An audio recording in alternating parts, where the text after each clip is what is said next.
Hey there, Toby Lapinski for the New England edition of the Fisherman magazine, coming to you today from Old Saybrook, Connecticut with the weekly fishing forecast video. Going to start off this week in Connecticut, where bottom fishing for fluke and black sea bass is improving inside Long Island Sound. While the fluke bite has been difficult for some boats, others have been doing quite well, like Lucky Hook Charters out of Clinton, as they've been doing well on some good-sized flatties this week, with plenty of keepers on up into the 8-pound class being boated. Talked to Andrew up at Fishin Factory 3 this week, and he's been on a pretty good fluke bite as well, and he passed along a tip for those looking to head out this weekend and hopefully bag a real doormat. He said the best way to get a big fluke right now is to find the squid, jig them from your boat, and fish a big live squid back down on the bottom. We've also been getting some more reports of some large black sea bass in the Sound, and Nicole Nadeau checked in once again. This time she had a big black sea bass that she landed while fishing with her boyfriend off Milford. Remember that despite the season being closed in Rhode Island waters until July 2nd and New York until July 15th, the season is open here in Connecticut. Just be sure not to leave Connecticut waters or you'll be in violation of local regulations regardless of where you landed the fish or where you sail from.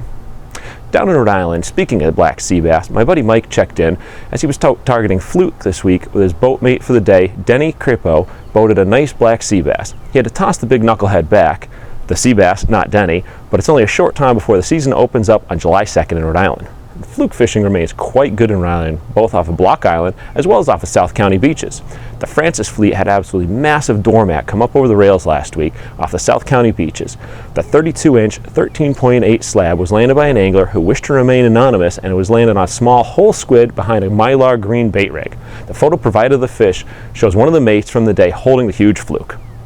And then Captain Tony Guarino of Booked Off Charters has been running mixed bag trips off Block Island for fluke and striped bass, and he reports very good success on both species.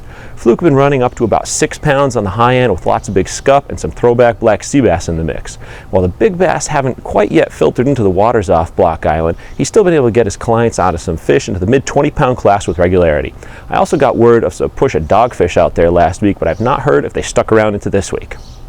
Up in Massachusetts, as predicted last week's video forecast, there was an awesome bite in the canal on the morning tides early this week around the new moon, with a bunch of bass in the 40-pound class being caught. The weekend tides remain decent, and since those fish aren't likely to leave the bait that's in the canal right now, it remains a good spot to try for some big bass in the surf this weekend. The flounder bite along the South Shore and on up to Boston Harbor remains downright excellent right now. My good friend Alan Sheriff was out with Captain Jason Colby again this week, and he landed a full limit of flatties up to 20 inches. Captain Colby reports limits and then some on all trips for the last week, with his clients opting for higher than required minimum size limits for keepers in an effort to both help the fishery as well as increase the time spent on the water.